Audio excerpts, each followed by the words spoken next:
MP ఉన్నాడు, ఆయన ఉన్నా లేనట్టే లెక్క. అంతకుముందేమో బాగా మాట్లాడేది, మాధవ్ నగర్ బ్రిడ్జ్ ఎందుకైతే లేదు అని తెల్లారులేస్తే అదే మాట్లాడేది. ఇప్పుడు 2 ఏళ్ళు అయిపోయింది, బీఆర్ఎస్ పార్టీ అధికారంలోకి పోయింది. ఈ 2 ఏళ్లలో మళ్ళీ అరవింద్ గారే ఎన్నిక కాబడ్డారు. మరి ఇంతవరకు మాధవ్ నగర్ బ్రిడ్జ్ అట్లనే ఉన్నది, ఎక్కడ వేసిన గొంగడ అక్కల్లాగా. మరి అప్పుడు అనేటోడు అరవింద్ గారు ఇక్కడ కే ట్యాక్స్ నడుస్తుందని. నేను ఇవాళ అడుగుతున్నా, ఇప్పుడేం ట్యాక్స్ నడుస్తుంది అరవింద్ గారు? మీ ట్యాక్స్ నడుస్తుందా?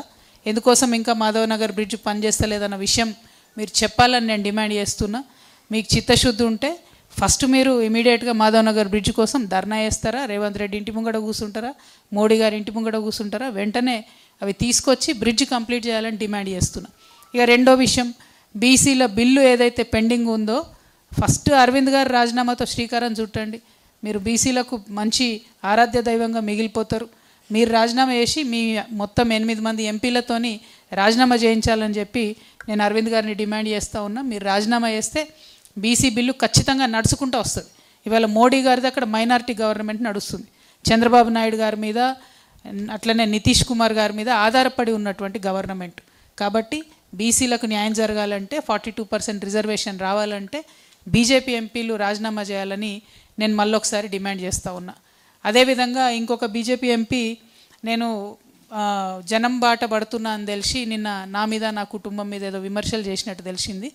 రేపో ఎల్లుండో వాళ్ళవి కూడా చాలా వివరాలు ఉన్నాయి, అవన్నీ కూడా బయట పెడతాం. మీరు చేసిన అవినీతి ఏంది, ఏం జరిగింది, వివరాలు లెక్కలు పత్రాలతో సహా ఎవరైతే ఎంపీ గారు నా మీద నా కుటుంబం మీద లేనిపోని ఆరోపణలు చేస్తూ ఉన్నారో వారి వివరాలన్నీ కూడా పత్రికాముఖంగా బయట పెడతామని ఈ సందర్భంగా తెలియజేస్తున్నాం.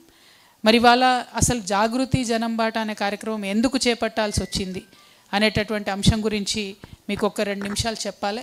మనం చూసినాం ప్రపంచవ్యాప్తంగా అనేక ఉద్యమాలు జరిగినాయి, కానీ విజయవంతమై విజయాన్ని గమ్యాన్ని ముద్దాడిన ఉద్యమాలు కొన్నే ఉన్నాయి. అట్లా గమ్యాన్ని ముద్దాడిన ఉద్యమాల్లో ఫ్రెంచ్ విప్లవాన్ని మనం చెప్పుకోవచ్చు. స్వేచ్ఛ, స్వాతంత్రం, స్వేచ్ఛ, సమానత్వం, సౌభ్రాతృత్వం అనేటటువంటి నినాదంతో ఆనాడు ఫ్రెంచ్ ఉద్యమం సాగింది. తర్వాత తెలంగాణ ఉద్యమం నీళ్లు, నిధులు, నియామకాలు అనేటటువంటి నినాదంతో సాగింది, గమ్యాన్ని ముద్దాడింది.